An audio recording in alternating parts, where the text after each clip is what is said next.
Goeiedag kerkfamilie, baie welkom by Pinkster 2025. Ons tema vir hierdie jaar is die mosaïek van liefde. Vandag wil ek praat oor 'n merkwaardige egpaar wat ons in die Nuwe Testament ontmoet, die paartjie Priscilla en Aquila. Alhoewel hulle dalk nie so bekend is soos Paulus of soos Petrus nie, dink ek dat hulle impak op die vroeë kerk is ongelooflik groot en daarom wil ek vandag so 'n bietjie by hulle stil staan.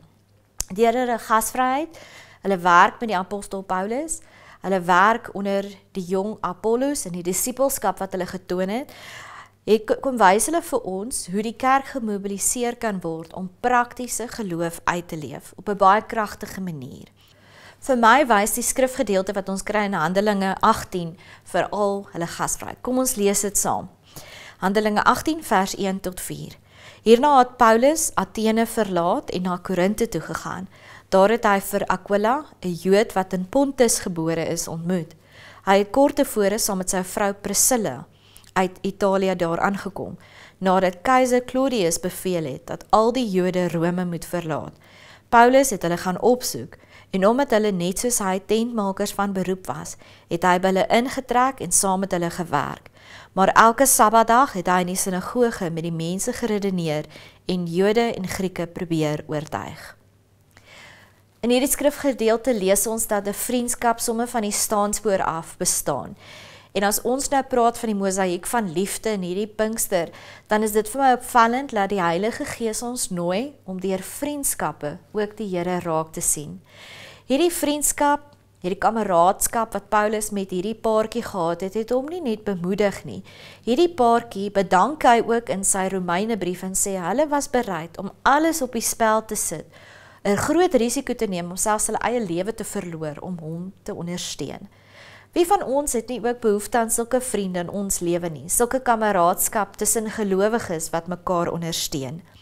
Wat vir my uitstaan uit hierdie verhaal is dat hierdie paartjie maak nie net hulle huis oop vir Paulus nie. Dis nie net 'n skuiling vir die bediening nie, hulle word as te ware tuiste skeppers vir die koninkryk. En hulle huis word 'n heiligdom. Ons lees dat gelowiges by hulle huise bymekaar gekom het. En as ek en jy dink as moderne gelowiges, is dit iets wat ons mis. Ons nooi skaars ons vriende oor, wat nog van medegelowiges soos vreemdelinge. Maar in 'n tyd toe Christene dikwels in die geheim ontmoet het, kom wys hierdie mense vir ons, het hulle harte oopgemaak, want die Heilige Gees het baie duidelik met hulle gepraat, dat oor 'n maaltyd, in 'n gesprek, is dit waar die evangelie vlam vat en versprei word. So vir my is gasvryheid 'n heilige daad en ek dink in hierdie Pinkster word ons opnuut herinner dat ons tafels en ons lewens oopmaak vir mense, want ons weet nooit hoe die Heilige Gees hierdie geleentheid gebruik om die koninkryk te laat vlam vat nie. In Pinkster word ons herinner dat reg van die begin af in Handelinge het mense hulle lewens met mekaar gedeel en ons word op dieselfde manier genooi om ons lewens die heiligdom te maak, waar die Here deur sy Gees ons met mekaar kan laat deel. Ons word nie geroep om passiewe waarnemers te wees van hoe die evangelie versprei word nie. Ons word geroep om aktiewe deelnemers te wees aan God se plan. Hetsy dit is hoe die Here ons hande en voete gebruik, hoe hy ons gebruik om te laat bid vir ons gemeente en vir ander gelowiges, en of ons lewens oopstel deur vriendskappe wat hy kan inrig. Kom ons vra onsself vandag die vraag af, maak ons harte en ons huise oop vir ander? Werk ons saam in die bediening, nie net in eie naam nie, maar ook in aksie? En is ons berei om te belê in die geestelike groei van ander? My gebed vir die Ring van Alberton, waar ons nou weer hierdie jaar saamgewerk het as vennote van mekaar, is dat ons hierdie vennootskappe, hierdie vriendskappe sal toelaat om God se koninkryk te laat bou. Kom ons sit net so in ons bid saam.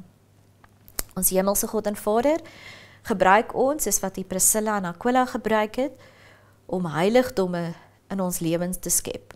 Tuiste skeppers van die koninkryk te wees, wanneer ons toelaat, laat mense ons harte en ons lewens betree. Help ons om nie net so ingestel te wees op onsself en ons eie agendas nie, maar om self en ons lewens oop te stel, dat U Gees in ons woon en in ons werk.